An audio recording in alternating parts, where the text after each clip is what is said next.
அன்பு தமிழ் மக்களே வணக்கம். நேற்று ஹிஸ்புல்லாக்களே எதிர்பார்க்காத ஒரு சம்பவம் ஹிஸ்புல்லா பிரதேசத்தில் நடந்துள்ளது. ஒரு பில்டிங்கில் பொதுமக்களை போல ஒளிந்து கொண்டு கேமரா பைனாகுலர் வைத்து உத்து பார்த்து கொண்டிருந்தார்கள் இந்த ஹிஸ்புல்லாக்கள். இஸ்ரேலின் மெர்காவா டேங்க் நடமாட்டத்தை தான் அவர்கள் கவனித்துக் கொண்டிருந்தார்கள். டேங்கு நெருங்கி வரும்போது ஏவுகணைகளை விட எதிர்பார்த்து காத்து கொண்டிருந்தார்கள். அதை இஸ்ரேலின் சேட்டலைட் கேமரா படம் பிடித்து சொல்லிவிட்டது. அது இவர்களுக்கு தெரியாமல் போய்விட்டது. 50 கிலோமீட்டர் தொலைவில் உள்ள இலக்கையும் துல்லியமாக இந்த மெர்காவா டேங்க் தாக்கும் என்பது இந்த தற்குறிகளுக்கு எங்கே தெரிய போகிறது?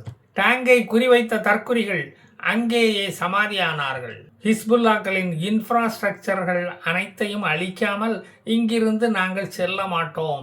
இஸ்ரேலுக்கு இருக்கும் அச்சுறுத்தல் அத்தனையும் களையாமல் நாங்கள் இங்கிருந்து கலைந்து செல்ல மாட்டோம், இங்கிருந்து கலைய மாட்டோம் என்று ஐடிஎஃப் அறிவித்துள்ளது. மூலங்கள் நிர்மூலம் ஆனது, நினைத்தது எல்லாம் தரைமட்டம் ஆகிவிட்டது. இதுவரையில் 40 ஹிஸ்புல்லாக்களின் ஹைட் அவுட்டுகளை இஸ்ரேல் அளித்துள்ளது. அதாவது கடந்த 24 மணி நேரத்தில் மட்டும் அவற்றை அளித்துள்ளது. இதில் வெப்பன் ஸ்டோரேஜ், ஏவுகணை ஏவுதளம், இவர்களின் உணவு சேமிப்பு கிடங்குகளும் அடக்கம். கோமனியை சந்திக்க அவர்கள் ஆவலாக இருப்பதாக இஸ்ரேல் கேள்விப்பட்டு அதை நிறைவேற்றி வருகிறது. இப்போது புதிதாக ஏவுகணை தளங்களை கொத்தனார்களை அழைத்து வந்து கட்டிக்கொண்டு இருந்தார்கள். அத்தனையும் பஸ்பமாகி புஷ்பம் வைக்கப்பட்டது. இது அல்லாமல் 15 ஹிஸ்புல்லாக்கள் கொல்லப்பட்டதாக அவர்களே இப்போது ஒத்துக்கொள்கிறார்கள். இஸ்ரேலின் 146வது டிவிஷன் தூங்காமல் அங்கு தேர்தல் பணிகளை பார்த்து கொண்டிருக்கிறது. ரசாப் என்ற பகுதியில் இருந்த ஹிஸ்புல்லாக்களின் ரேஷன் கடை நேற்று தாக்கி அழிக்கப்பட்டது. அவர்கள் சோத்துக்கு அலையும் நிலைக்கு தள்ளப்பட்டார்கள். அவர்கள் தங்கியிருந்த இடங்களை சோதனையிட்ட போது ரஷ்ய தயாரிப்பான கலாஷ் நிக்கோவ் இயந்திர துப்பாக்கிகள், டைம் பாம்கள், ராக்கெட்டுகள், எலக்ட்ரானிக் சர்வைலன்ஸ் எக்யூப்மெண்ட்டுகள் கண்டெடுக்கப்பட்டன. பாவம், எவ்வளவோ பணம் செலவழித்து தேர்தல் பிரச்சாரம் செய்தும் அவர்களுக்கு வெற்றி கிடைக்கவில்லையே என்ற வருத்தத்தில் இருந்தபோதுதான் அவர்கள் தாக்கி அழிக்கப்பட்டார்கள். குறி தவறாமல் தாக்கும் ஏவுகணைகளையும் விட்டு பார்த்தார்கள். கரெக்டா தவறான இலக்கை அது சரியாக தாக்கியது. கரெக்டா குறி தவறி எப்படி இவர்களால் தாக்க முடிகிறது? இந்த திறமையை அவர்கள் எங்கிருந்து கற்றுக்கொண்டிருப்பார்கள் என்று ஐடிஎஃப் இராணுவமே ஆச்சரியத்துடன் வியந்து நோக்கியது. லெபனானில் புகை வந்த இடங்கள் கண்டறியப்பட்டு தாக்கப்பட்டு மறுபடியும் புகைச்சல் வரும்படி மாற்றி அமைக்கப்பட்டது.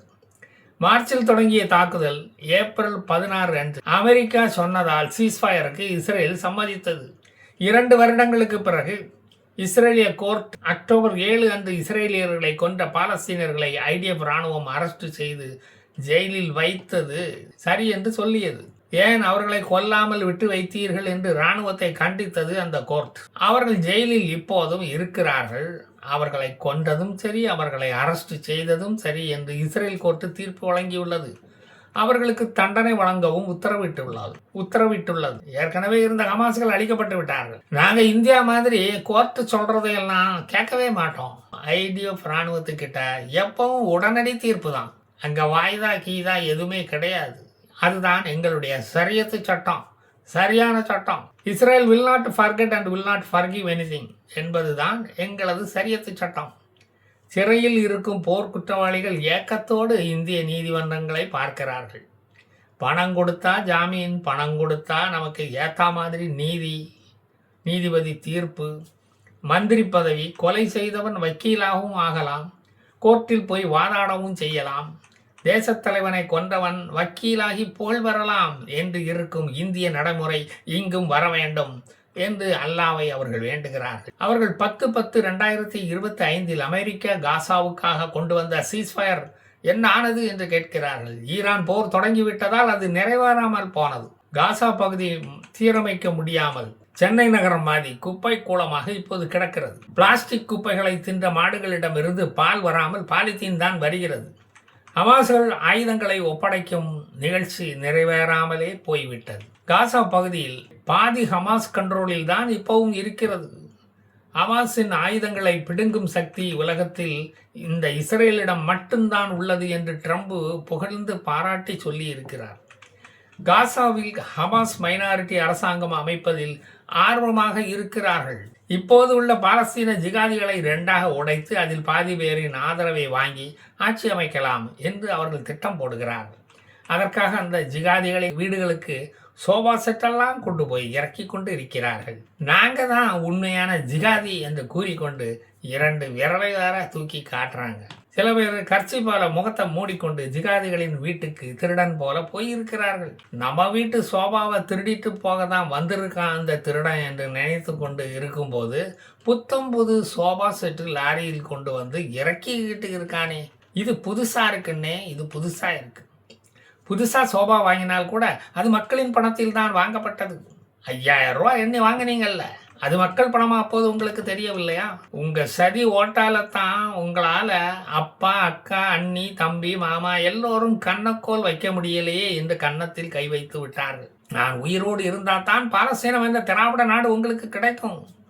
எங்களை தொடர விடாமல் தோற்கடிக்க வச்சுட்டீங்களே. இப்போ பாரு, மழை பெய்தா கூட காசா மக்கள் தண்ணீரில் தத்தளிக்கிறார்கள். நாங்கள் இருந்திருந்தா 4000 சிக்கல்ஸில் சிக்கனமாக வடிநீர் வடிகாலம் வாரியம் போட்டு வாரிக்கிட்டு போயிருப்போம், குப்பைகளை வாரிக்கிட்டு போயிருப்போம்னு சொல்ல வந்தேன் ஐயா. இப்போ காசா மக்கள் குப்பைகளின் நடுவில் வாழ்வதை பார்த்து ஆட்டோமேட்டிக்காக எங்கள் கண்ணில் கண்ணீர் வருகிறது. நாங்கள் இங்கே காசா பிரச்சனையை பற்றி சீரியஸாக பேசிக்கிட்டு இருக்கோம். நீங்கள் கொஞ்சமும் கவலைப்படாமல் சிரிச்சுக்கிட்டு இருக்கீங்களா? பிச்சு விடுவேன் பிச்சு. நாங்கள் பாலஸ்தீனர்களா, அரபிகளா, வந்தேரி கூட்டமா, பெர்சியா நாட்டுக்காரனா, ஈராக்கு நாட்டுக்காரனா என்று ஆராய்ச்சியை தயவு செய்து நடத்தி எங்களை பிரிக்காதீர்கள். குழப்பமான இந்த பிரச்சனைக்குள் புக விரும்பவில்லை. நமக்கு நாடுன்னு ஒன்று இல்லாவிட்டாலும் பரவாயில்ல, அவனுக்கு தனி நாடு இருக்கக்கூடாது.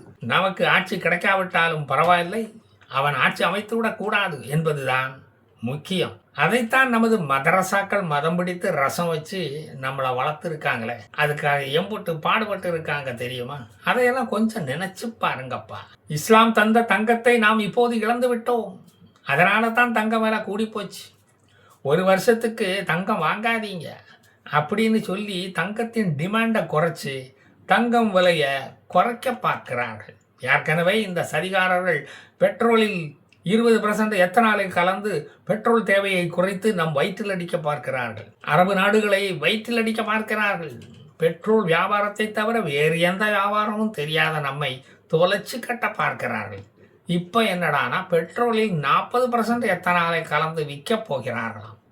எத்தனால் என்பது டாஸ்மார்க்கில் விற்கிற சாராய சமாச்சாரம். ஏன் அதை கொண்டு போய் காருக்கும் 2 வீலருக்கும் போட்டுக்கிட்டு இருக்கிற? காருக்கு போட்டால் போதை தலைக்கேறி காரு தாறுமாறா ஓடும், பைக்கு கண்ணா பின்னான்னு ஓடும். காரும் பைக்கும் தாறுமாறா ரோட்டில் ஓடும் என்கிற அடிப்படை அறிவு கூட இல்லாமல் பெட்ரோலில் போய் எத்தனை கலக்கிறீங்களே. இந்த அநியாயத்தை நாங்கள் எங்கே போய் சொல்கிறது? போர் நடக்கிற இந்த நேரத்தில் ஐநா சபைக்கு நாங்கள் போய் சொல்லவா முடியும்? வாட்ஸ்அப்பு, ஃபேஸ்புக்கு, இன்ஸ்டாகிராமில் போட்டு மக்களுக்கு ஒரு தெளிவை, விழிப்புணர்வை உண்டாக்குங்க. எல்லோரும் தற்குறிகள் தான் போல. உங்கள் கலப்பட பெட்ரோல் சேல்ஸை கவனிக்கிறதா வேண்டாமா? எங்களுக்கு 1000 வேலை இருக்குயா. நமக்கு இருக்கிற அறிவை பார்த்து பாராட்டி தமிழ்நாட்டுக்கே நம்மளை முதல்வர் ஆக்கிடுவான் போல தெரியுத. அதுதான் பயமா இருக்கு. எனக்கு இல்லை, தமிழ்நாட்டு மக்களுக்கு. நீங்க எப்படியும் போங்க, எங்கேயும் போங்க, எனக்கு என்ன? நான் ஹிஸ்புல்லாக்களை பாதுகாக்க இதோ கிளம்பி வந்து விட்டேன். போர் போர், அக்க போர், அம்மா போர், அப்பா போர், சித்தப்பா போர், வெற்றிவேல் வீரவேல், ஜெய் ஹிந்த்.